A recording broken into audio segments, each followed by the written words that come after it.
Рудниците се огромни загадувачи, но државата нема соодветни механизми и нормативи да го следи уништувањето на животната средина, велат од Сдруженијето Здрава котлина.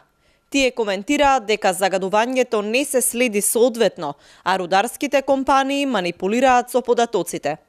За жал, ние немаме закон за максимална контаминација на почва. Тоа е недостаток на нашата држава, но тоа не значи дека не е загадено и како е загадено.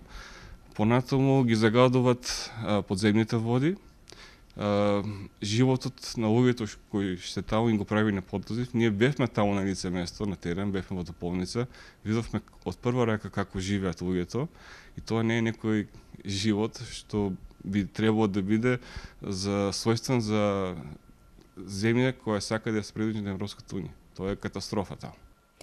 Тануше вели дека состојбата со рудниците може да се види при посета на Бучим и околината, за да се знае што да се очекува од новиот рудник Боровдол или од другите рудници за кои се бара концесија за експлоатација во југоистокот. Но тоа се факти кои што ние ги изнесуваме со документи. Што има тој да покаже како со документи? Да веројатно очекува некаква реакција од државата, но ако таа изостане, ние може да се договориме да пратиме екипи од Европска унија, па нека покажат на луѓето што има таму на лице место.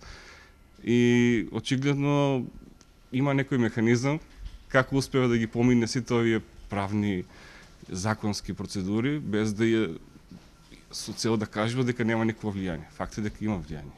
Председателот на Македонската рударска асоциација Николајчо Николов вели дека 40 години во Македонија нема отворено нов рудник и дека Боровдол е прв по цели 4 децении.